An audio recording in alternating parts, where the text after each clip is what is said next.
Masakit. Usapang fork muna tayo. So magpapalit tayo ng rigid fork na Labisi. Alloy carbon siya. Yung klase ng fork niya. Ang gagawin na lang natin, set up na lang natin to. Then i-review ko sa bike ride natin dito.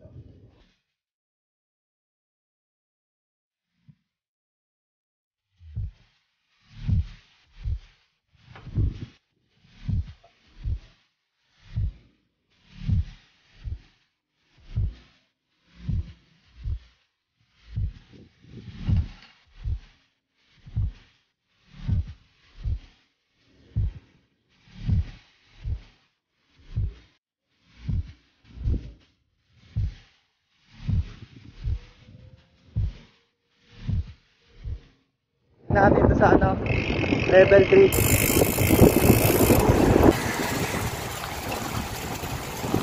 Tayo pupunta sa sa level 3 ulit. Testing natin itong Labisi carbon alloy rigid fork nya. Dito tayo kakanan naman. Kanan.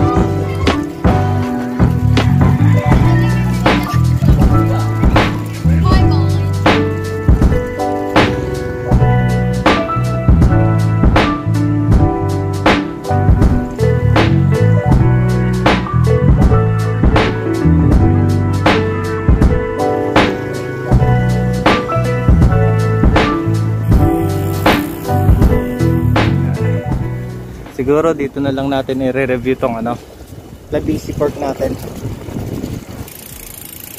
Walang katao-tao. Dito tayo sa Basura Trail na laging walang tao.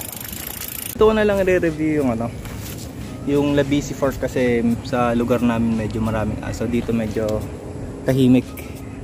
Diba? Huwag lang tayong papalisin ng kusina man. So yung pinaka-setup natin dito 1x 17 teeth. Tapos nakapuli tayo, tensioner. Tapos naka Dartmoor na 34 teeth tayo. Epixon natin na nakalagay dyan is ang weight niya ay 1.8 kilo. Then ito, nag-range lang siya ng 800 to basta 800 grams lang siya. So napakagang yan. Kaya siya tinawag na alu carb. Kasi aluminum tapos carbon yung niya. Tubular carbon siya, tapos dito sa baba aluminum sa hawakan ng niya ng disc brake, aluminum siya. So dito sa taas aluminum. Then yung tube niya rin, yung head tube niya is aluminum din. Tapos ito carbon talaga. Yung carbon yan. Syempre, ang first impression natin dito, magaang. Tingin ko naman, quality to dong Labisi fork or Labisi rigid fork siya na aluminum carbon yung type niya. Kasi dati naka-rigid naman ako, ginagamit ko sa bike packing. And minsan nag-fork din ako na suspension, yung Epixon or yung RockShox na TK30 na gold series siya. Yun yung sa isa kong Giant namin. Yung pagkakapansin ko sa pag-riding style na ito, nung last time yung ni-ride ko yung ito din, setup niya rin ay 1x single speed din siya, parehas ng group set. Fork lang ang pinagkaiba. Ang pinagkaiba lang ng Epixon, medyo mataas siya. Medyo mataas siya kaya pag umahon ka, parang tinutulak pa pabalik pag nagpa-pump ka. Dito kasi medyo mas mababa siya. Tapos hindi siya yung nagpa-pump na parang itutulak ka niya pa atras, di ba, pa-uphill siya.